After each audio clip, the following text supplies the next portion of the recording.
السلام عليكم ورحمة الله وبركاته. الحمد لله رب العالمين، والصلاة والسلام على رسول الله صلى الله عليه وآله وصحبه وسلم.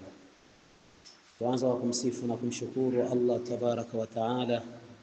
Sala na salam zimwendee wa mwisho wa manabii, mbora wa viumbe, mwalimu wetu, mpenzi wetu, mtume wetu Muhammad sallallahu alayhi wasallam, yena ahalize na sahaba zake kiram na Waislamu wote watajikubalisha kufuata mwenendo wake kwa wema hadi siku ya mwisho.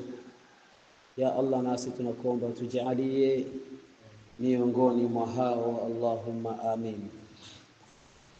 Bado tunaogelea kwenye kitabu chetu Suwarun min hayati sahaba radiyallahu anhum, na kama mnazo kumbukumbu ilifikia kwenye kisa cha sahabia ambaye ni Ummu Salamata radiyallahu anha, ambaye ni Hindu kwa jina lake rasmi sawa sawa. Tulifikia sehemu, ndugu zangu Waislamu, wakati kwa ajili ya dini yao Abu Salama na Ummu Salama.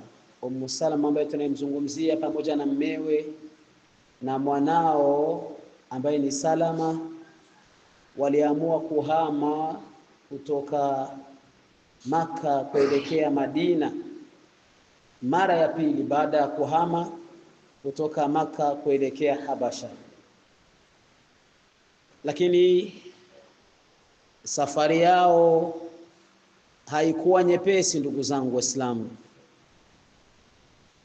kwa kuwa tu baada ya kufika nje tu kidogo ya mji wa Maka, akiwa Ummu Salama yuko pamoja na mmewe, familia ya Ummu Salama walijitokeza kama tulivyosikia, wakamchukua Ummu Salama kwa nguvu, wakimwambia mmewe ya kwamba wewe nenda, umetushinda wewe kubaki mdini yetu, nenda wewe huko unakokwenda, yani Madina, lakini huyu Ummu Salama ni binti yetu, tutabaki naye. Na tukasikia upande wa familia ya mme Banul Asad, na wao vile vile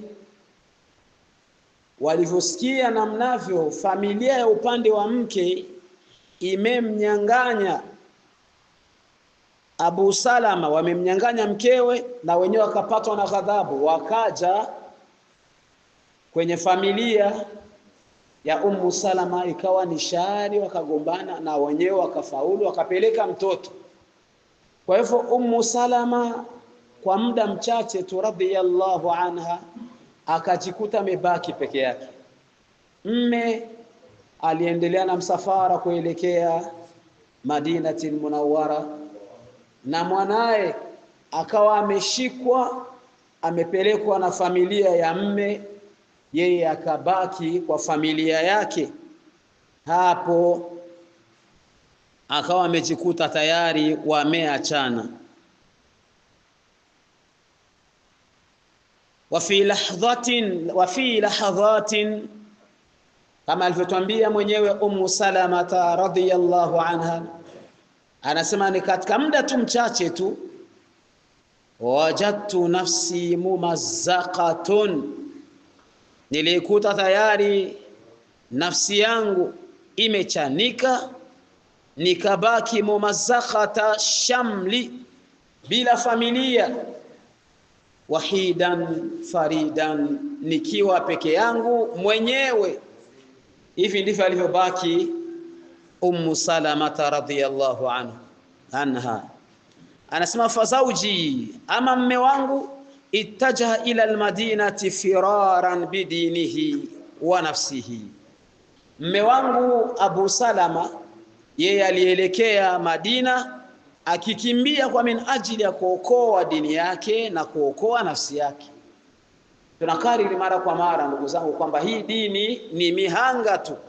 Wasikiliza, hawa ni wenzetu hawa, ambapo Abu Salama ye mwenyewe kaelekea katika mji wa Madina ili kunusuru dini yake, kunusuru imani yake na kuinusuru nafsi yake. Wa waladi, akaendelea nasema Ummu Salama, ama mwanangu, ikhtatafahu banu Abdil Asad, walimnyakua, walimnyanganya, walimpeleka kwa nguvu Banu Abdil Asad, familia ya mme hiyo. Min baina yadaya, walimnyakua kwa nguvu kutoka mikononi mwangu, akapelekwa mtoto muhattaman mahiban, akawa mtoto amepelekwa mwenye kupoteza malengo, mategemeo na mwenye kuvunjika moyo. Mtoto bado mdogo sana, kanyanganywa, katolewa katika mikono ya baba na mikono ya mama. Yote haya yanatokea ndugu zangu kwa ajili ya hii dini. Ummu Salama endelea anatuambia, amma ana faqad istawla alayya qaumi banu Makhzum, ama mimi nilibaki chini ya himaya ya kaumu yangu, ya watu wangu, kabila lake Banu Makhzum ndo alibaki wamemshikilia. Waja'aluni indahum, wakaniweka huko kwao kama vile mfungwa. Ya subhanallah, anasema fafurriqa baini wa baina zawji wa baina ibni fi sa'atin, kwa saa moja nikajikuta tumefarikishwa, tumeachanishwa, baina yangu mimi na mme wangu, baina yangu mimi na mwanangu. Tabaki peke yake maskini Ummu Salama radhiyallahu anha. Wa mundu dhalika alyawm, anasema kuanzia hiyo siku, ja'altu akhruju kulla ghada ila al-abtah, anasema kila siku asubuhi nilikuwa ninatoka, yani anatoka kwenye familia yake, anaenda nje kidogo ya mji pasipo tambarare. Fa ajlisu fil makani alladhi shahida ma'sati, nafika naikaa katika nafasi ambapo yalitokea yale maafa aliyonikuta. Yani ile fasi walimsimamisha, wakamtenganisha baina yake yeye na mme na mtoto, anakaa ile sehemu Ummu Salama radhiyallahu anha. Wa asta'idu surata lahadhat, nikirekariri navuta ile picha ya ule muda, allati hila fiha baini wa baina waladi wa zawji, nakumbuka ile, navuta ile picha ambayo ilitokea wakati niliachanishwa, nilifarikishwa mimi kutoka kwa mwanangu na mme wangu. Anasema naikaa hiyo nafasi, navuta ile picha, wa adhallu abki hatta yukhaima alayya al-layl, nabaki nalia hivyo mpaka usiku unaniingilia. Ndio maisha aliyeishi Ummu Salama baada ya kuachanishwa na kutenganishwa yeye na mmewe. Kila siku analia maskini. Wabaqaitu ala dhalika sanatan au qariban min sana, anasema nikabaki katika hali kama vile hiyo takriban mwaka mzima au na kurubia mwaka. Na hii inatufunza ndugu zangu Waislamu, kila siku unapotokewa na matatizo Muislamu, subiri. Wengi wetu wanakuaga na shauku, anataka mtu aombe dua na jibu alipate hapo hapo. Kuna wakati mwingine Allah subhanahu wa ta'ala anachelewesha majibu, yapo lakini anayachelewesha akutazame, aone utakuwaje msimamo wako. Hebu fikiria Ummu Salama kubaki katika hali kama vile hii takriban mwaka, yuko katika hali kama vile hiyo.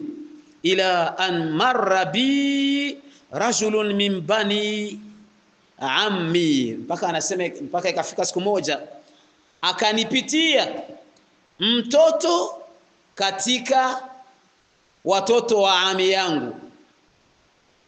Ami tunasema ni ndugu wa baba, ndugu wa baba. akampitia Salama akamkuta yuko sehemu ya amekaa. Faraqqa li hali wa rahimani, alivyomtazama gisi amejikunja, alivyomtazama gisi yuko analia, alivyomtazama hali yake, moyo wake ukalainika. Wa rahimani, na akanihurumia. Waqala libani qaumi, pale pale huyo mtoto wa ami yake na Salama na Salama akaenda kuzungumza na familia ya Salama, Banu Makhzum, kenda kuzungumza nao kuhusu habari za Salama. Akawaambia, jamani, ala tutliquna hadhihi almiskina, lakini jamani, hamwezi mkamwacha huyu maskini wa watu. Yani kamhurumia sana. Huyu ni mushrik, lakini huruma ule wa binadamu. Anamtazama Salama takriban mwaka yuko analia, ametenganishwa na mmewe na mwanae, ndio akawaambia, ala tusliquna hadhihi almiskina, jamani, hamwezi mkamwacha huyu maskini wa watu. Kwa nini ammuachi? Farraqtum bainaha wa baina zawjiha wa baina waladiha, mmemtenganisha baina yake yeye na mme wake, baina yake yeye na mwanae, kisha amebaki katika hali kama vile hii. Salama anasema, wama zala bihim yastalinu qulubahum, hakuacha kuwa nao anawazungumzia kuhusu habari za Salama, akijaribu kulainisha nafsi zao. Wayastadirru atfahum, na akiamsha hisia yao ya huruma. Hatta qalu li, mpaka Banu Makhzum, familia ya Salama, wakamwelekea mama Salama wakamwambia, ilhaqi bizawjiki in shi'ti. Tumesikia bwana, wamekutetea sana, sasa hivi nenda ukakutane na mume wako ukitaka, yani uko huru siku yote ile ukitaka nenda. Lakini mnasikia ni ruhusa kwake yeye, bado mwanae. Ya subhanallah. Ndio anaeleza, walakin kaifa li an alhaqa bizawji fil Madina, anaeleza itakuwaje mimi nikakutane na mume wangu kule Madina, wa atruku waladi, kisha nimuache mwanangu, wa fil dhata kabdi, niache tunda la moyo wangu, niache ini langu mimi, fi Makkata inda bani Abdil Asad, niache mwanangu kule katika ukoo wa mume wangu Banu Abdil Asad, aje nitakwenda. Kaifa yumkin, anasema itawezekanaje? Salama anaeleza itawezekanaje, antahda ali lawa, maumivu, uchungu utakwishaje katika nafsi yangu, au tarqa li aini abratun, au yatakaukaje machozi kutoka katika macho yangu. Wa ana fi daril hijra, pindi mimi nitakuwa katika nyumba ya uhamishoni huko, yani Madina. Wa waladi saghiru fi Makkata la a'rifu anhu shay'a, kisha nimwache mwanangu bado mdogo katika mji wa Makka, sijui hali yake kwa chochote, roho yangu itatuliaje? Waraa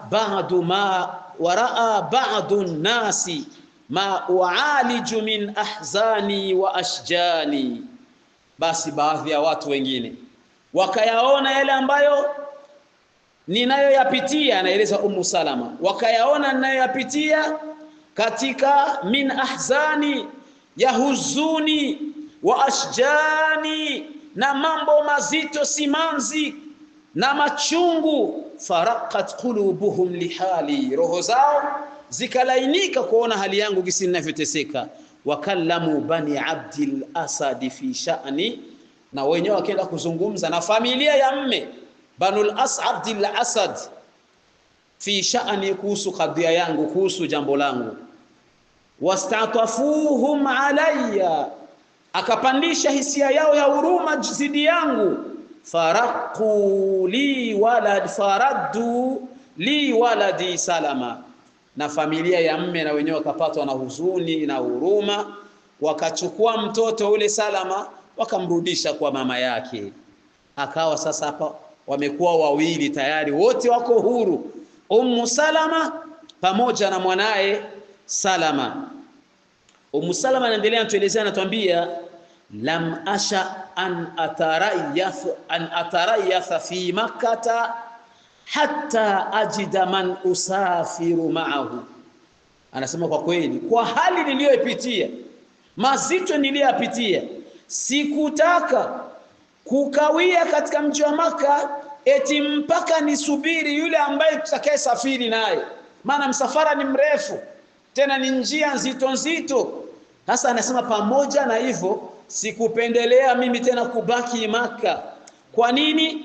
Faqad kuntu akhsha, nilikuwa nikichelea, an yahdutha ma laysa bil hisbani, basiji kutokea jambo ambalo sikutegemea mimi, fayauqani anil lihaqi bi zawji aiq, kisha kikaja kutokea kiziwizi cha kuniziwia kukutana na mume wangu, ukweli wa kuniziwia.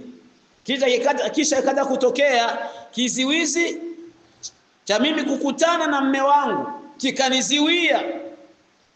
Yani alikuwa anachelea hao watu, mimi siwaamini, naweza nikabaki hapa, kesho wakabadilisha wakanichukua tena na kwenda Madina tena, hamna, baki hapa. Kwa hivyo akawa anachelea pasitokei kiziwizi kitachomziwia kwenda kujiunga na mume wake. Lidhalika, anasema kwa sababu hiyo, badartu fa'adadtu ba'iri, nilifanya haraka nikaandaa ngamia wangu, wa wadatu waladi fi hijri, nikamweka mwanangu kwenye mapaja yangu, wa kharashtu mutawajjihatan nahwa almadina uridu zawji, nikaondoka nikielekea Madina, huko namkusudia mume wangu, bila kujali uzito wa safari, bila kujali hatari ambayo iko safarini. Akaamua aondoke ili awahi huko akakutane na mume wake. Naam, kisha anaeleza hali yake, wama'i ahadun min khalqillah, na sikuwa na yeyote katika viumbe vya Allah ambaye aliyenishindikiza. Sikiliza mihanga, wallah, kutoka Maka kwenda Madina, mwana mama, lakini kwa ajili yende akapate fasi, atapata utulivu wa nafsi, roho yake itapata fasi ya kumwabudu Allah kisawasawa, anaamua kuondoka. Lakini kila siku, fa inna ma'al usri yusra, baada ya mazito huja mepesi. Na kila siku unapoazimia kumsogelea Allah, Allah anakuwekea wepesi. Alivyoamua mama huyu kuanza msafara kuelekea Madina, anasema wama in balaghtu Tan'ima, nilipofika tu katika mji wa Tan'im.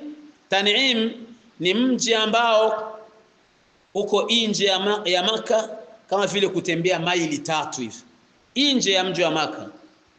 Naam.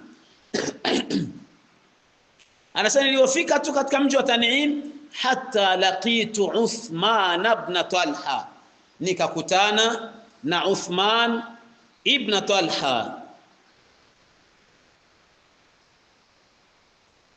Naam, huyu zama hizo hajawa Muislamu. Faqala ila aina ya binta Zadi rakibi, ya subhanallah, akamuuliza kupitia kwenye ubini wa baba yake, unaelekea wapi ewe binti wa Zadi Rakib? Nakumbuka mwanzo kule katika majina aliopewa babake na Salama kwa ukarimu, aliitwa kwamba ni pamba ya zawadi ya wasafiri, na mnavyokuwa akisaidia. Sasa wema wa mzazi mara nyingi unawasaidiaga na watoto, na vivyo hivyo maovu ya mzazi kuna wakati yanawadhuru watoto katika dunia. Sio kwamba eti ni kidini, kwa roho za watu. Mtu anakutana na mtoto anamtizama, si ndio hawa ndio wale, unasikia ile neno huyu hakufanyaga chochote, lakini baba ndio alivuruga mambo, lawama inateremka mpaka kwa mtoto. Ndiyo maana tunatakiwa wazazi tuache sifa nzuri kwa watoto zetu. Huyu akamwambia, unaelekea wapi ewe binti wa pamba ya safari kwa wasafiri? Fakultu, Salama anasema nikamwambia, uridu zawji fil Madina, mimi nimechoka kwa kweli, namfuata mume wangu, namtaka mume wangu katika mji wa Madina. Qal awama ma'aki ahadun, Uthman akamuuliza, je, una yeyote ambaye mnashirikiana katika msafara?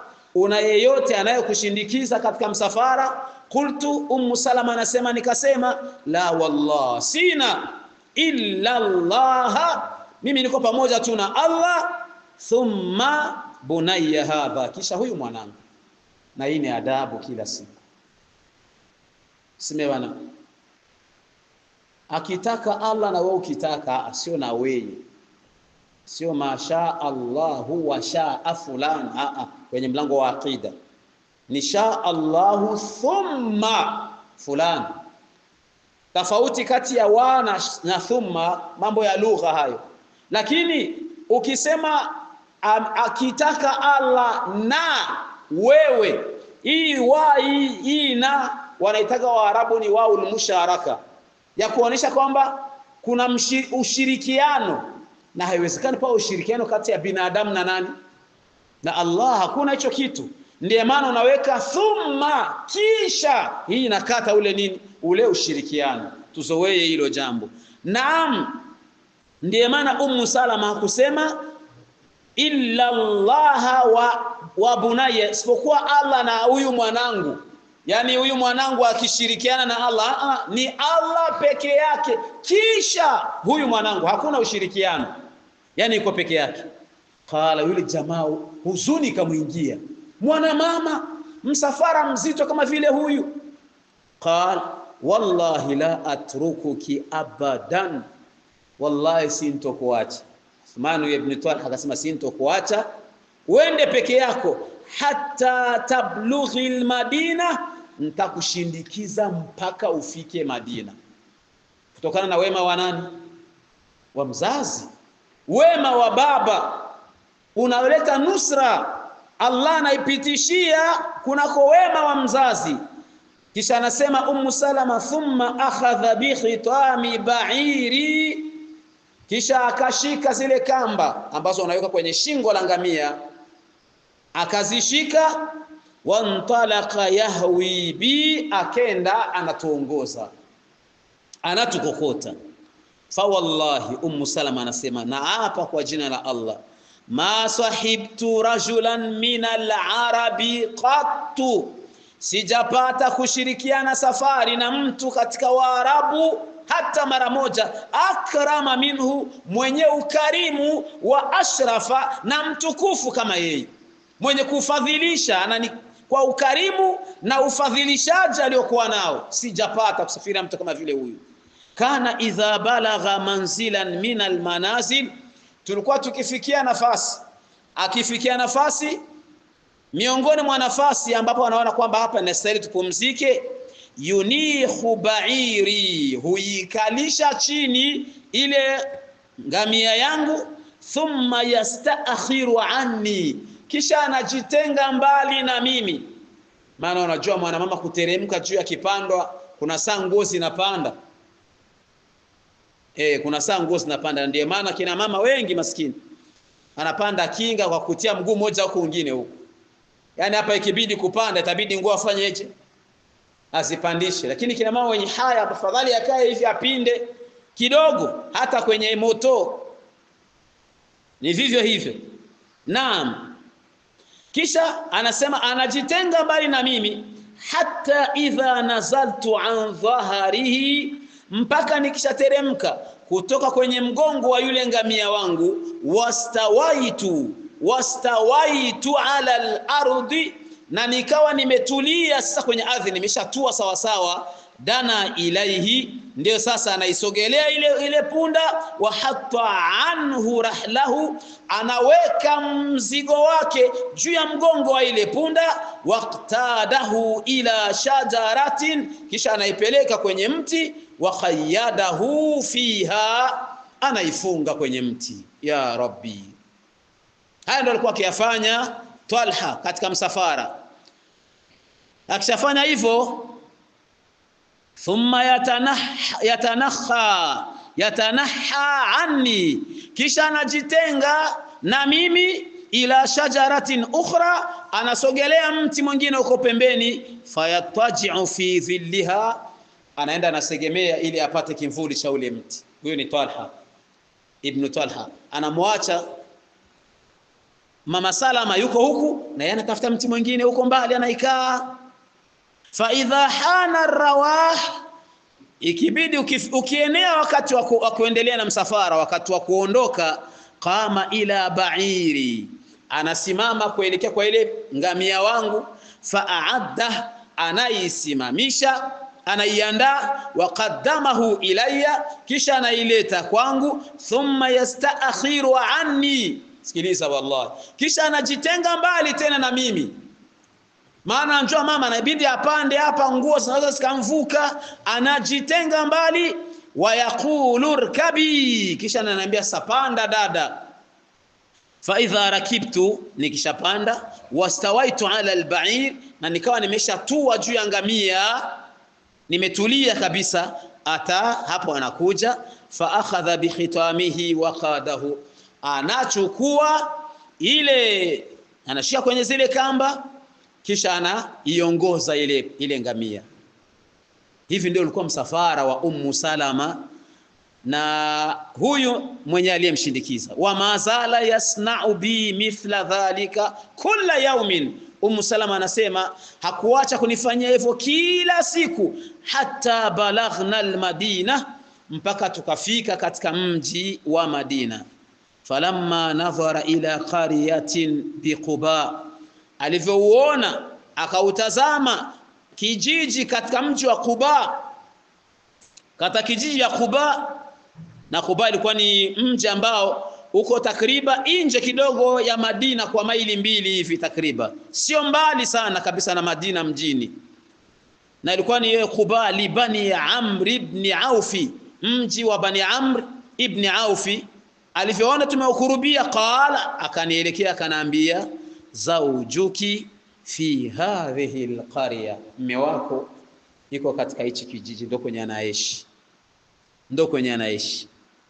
Ya Rabbi, fadkhuliha ala barakatillah, nenda dada kaingia katika huyo mji chini ya baraka za Allah tabaraka wa taala. Thumma ansarafa raji'an ila Makkah, kisha baada ya hapo akarudi nyuma kurejea katika mji wa Makkah. Ummu Salama akaingia mwenyewe sasa katika mji wa Madina. Ijtamaa ash-shamlu shatitu ba'da tul iftiraq. Ya Rabbi, ikawa imejikusanya ile familia iliyokuwa imesambaratika baada ya muda mrefu wa kufarikiana. Wa qarrat ainu ummi Salamata bi zawjiha, kwa hivyo jicho la Ummu Salama likapata raha ya kumuona mmewe, yani Ummu Salama akafurahi kumuona mmewe. Wa saida Abu Salamata bisahibatihi wa waladihi, na Abu Salama naye akafurahia, akapata raha za kumuona mkewe pamoja na mwanae. Thumma tafiqa al-ahdathu tamdi sira'an kalamhil basar. Hapo ndugu zangu, yakawa matokeo yanapita haraka haraka kama vile kufumba na kufumbua. Leo tutapenda tusimamie hapa ili kesho ndo tumalizie kisa, tusikie matokeo gani yalimtokea Ummu Salama pamoja na mmewe baada ya kuingia katika mji wa Madinatul Munawwara. Hii ni mihanga ndugu zangu walioifanya wenzetu waliotangulia, mpaka Allah juu ya mbingu zote saba akasema radhiyallahu anhum, kwamba Allah amewaridhia. Sio kwa kusali tu ndugu zangu wanatoka wanakwenda, hapana. Maana Uislamu ndio ulikuwa lengo lao katika maisha. Na sisi dunia ndio lengo letu katika maisha. Inna lillahi wa inna ilaihi raji'un. Kwa hivyo kesho insha Allahu taala ndo tutaendelea na tumalizie kisa chetu, ili huko mbele tuingie katika kisa cha sahaba mwingine ya Thumama ibn Athal radiyallahu anhu. Subhanakallahumma bihamdik nashhadu an la ilaha illa anta nastaghfiruka wa natubu ilayk. Subhana rabbika rabbil izzati amma yasifun wa salamun ala al mursalin walhamdulillahi rabbil alamin. Wassalamu alaykum wa rahmatullahi wa barakatuh.